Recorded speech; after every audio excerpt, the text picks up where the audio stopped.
Good evening, and right before we dive into the nuclear water, I'll quickly mention that we here at the Epoch Times were recently given access to tens of thousands of hours of January 6th footage from Capitol Hill.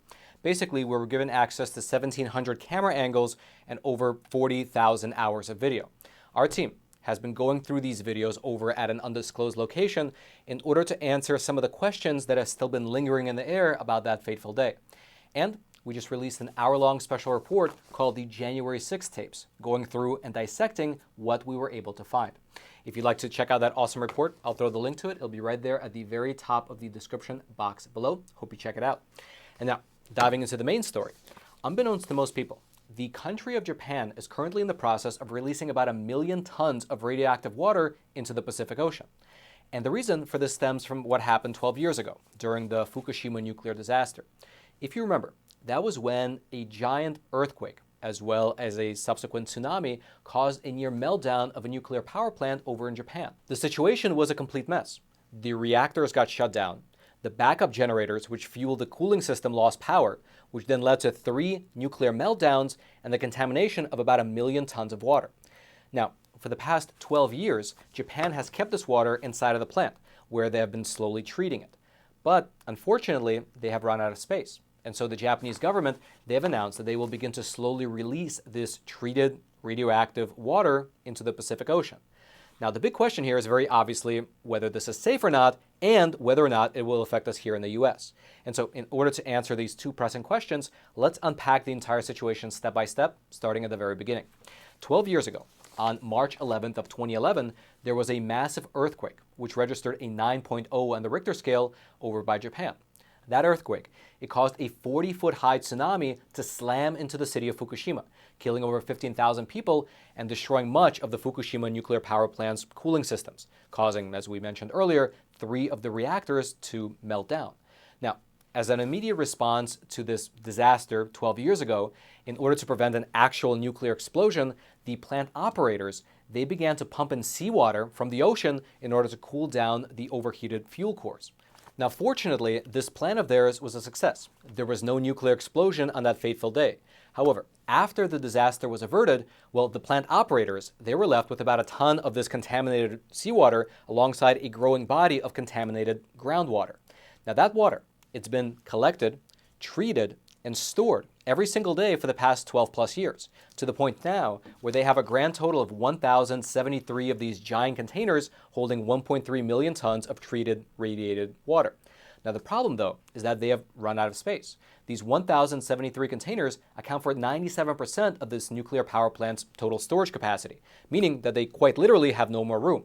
And so government officials, alongside officials from TEPCO, the utility company which operates the power plant, they came out and jointly announced that the wastewater must be removed in order to, for one, prevent any accidental leaks in case of another earthquake, and also the wastewater must be removed because this nuclear power plant is slowly being decommissioned. It'll be decommissioned by the year 2041.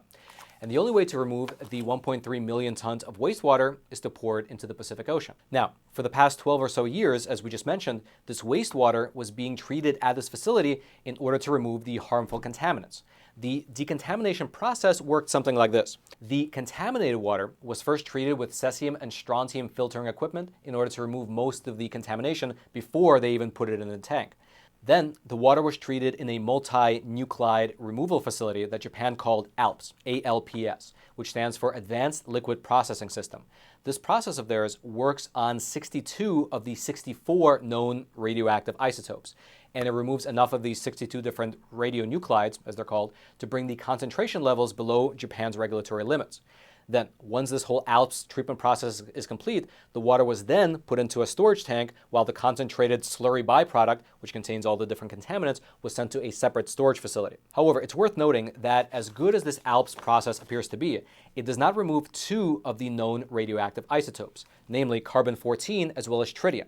And for your reference, tritium, also known as hydrogen-3, is chemically identical to normal water, which is exactly why separating it from wastewater is, for one, expensive. Secondly, it's very energy intensive, and also generally it's very time consuming.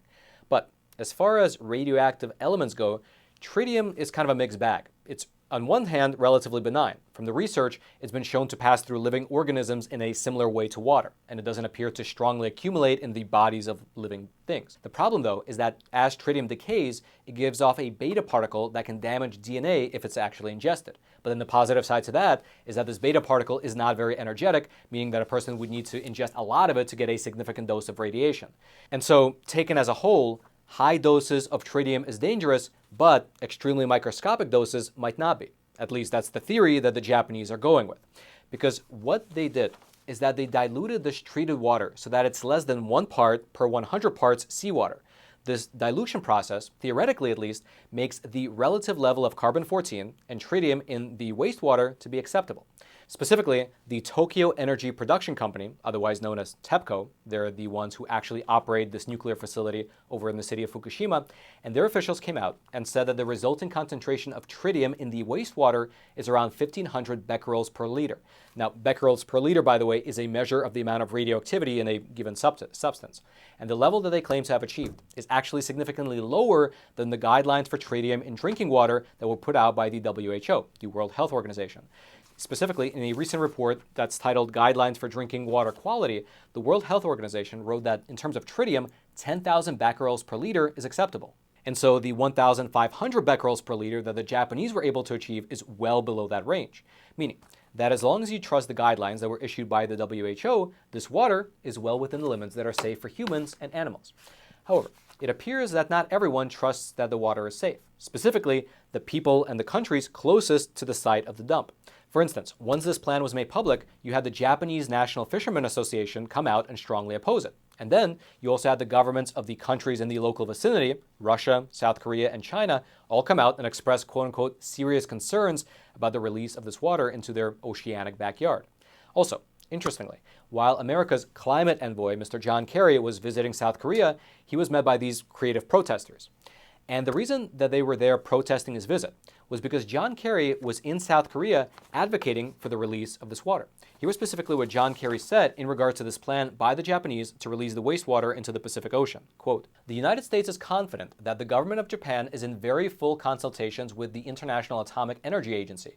The agency has set up a very rigorous process, and I know that Japan has weighed all the options and the effects, and they've been very transparent about the decision and the process." Now, the organization that he mentioned here in the statement, the International Atomic Energy Agency, it's a global organization that deals with the peaceful use of nuclear technology.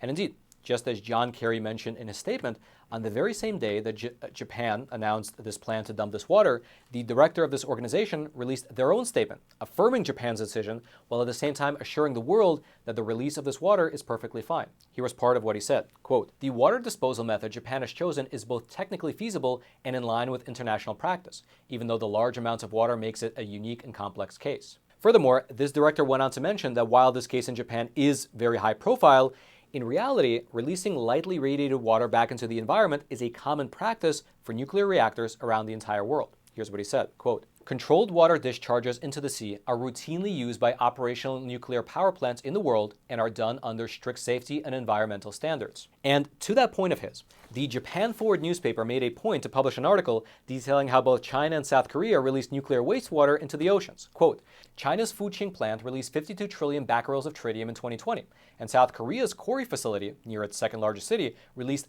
50 trillion becquerels in 2018, more than double Japan's plan." And then interestingly, as a part of that article, they also included an infographic showing the amounts of tritium that different power plants across the whole world are releasing into the oceans and the seas every single year. And that, I believe, is really the heart of the matter. Because while this case in Japan is unique, and maybe because of its uniqueness it has garnered a lot of attention, the reality is that nuclear power plants around the world are releasing the same, if not more, nuclear wastewater into the environment every single year. And so here's the irony. While a lot of people here in America are looking at the water that's being released into the Pacific Ocean by the Japanese and being worried about it, most people are completely unaware that over in Massachusetts, you have pretty much the exact same situation playing itself out.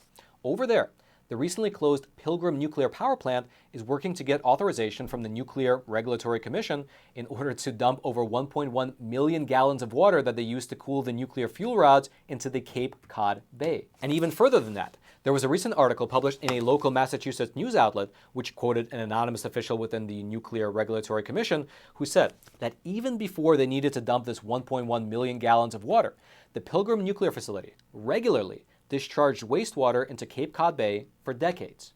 And furthermore, that admission was not even a scandal, because according to the FAQ page on the Nuclear Regulatory Commission's website, it very well confirms that federal regulations allow for wastewater discharge as long as it falls within the safety limits of existing regulations. And so what all this means in practice is that the wastewater that's being released over in Japan will probably dissipate 1 million times over before reaching the shores of the US. However, if you were genuinely worried about this nuclear wastewater over in Japan, well, you should know that the same nuclear wastewater is being released right now, right at this moment, all over the world, including right here in the good old US of A. But everything's okay, because according to the officials who are in charge of it all, the levels of radiation that in this particular wastewater is safe for both humans, animals, as well as the environment. If you'd like to go deeper into anything that we discussed in today's episode, I'll throw all my research notes down into the description box below this video for you to peruse at your own leisure. And also, I'd love to give a big shout out to Mr. Eric Schumacher, our intrepid researcher. He helped put a lot of this research together and make sense of it all.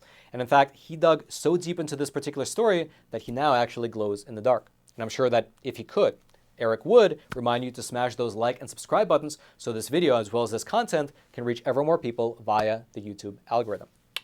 And now lastly, as I mentioned at the very top of the episode as well, we here at the Epoch Times were recently given access to tens of thousands of hours of footage from Capitol Hill related to January 6th. Basically, we were given access to over 1,700 camera angles and over 40,000 hours of video. Our team has been able to go through these videos over at an undisclosed location in order to answer some of the pressing questions which still remain unanswered about that fateful day. And just 2 days ago, we released our findings in an hour-long special report called the January 6th tapes. If you'd like to check out that awesome report, I'll throw the link to it. It'll be right there at the very top of the description box below. Just click on that link and you can head on over to Epoch TV and watch it right away. And then until next time, I'm your host, Roman from the Epoch Times. Stay informed. Most importantly, stay free.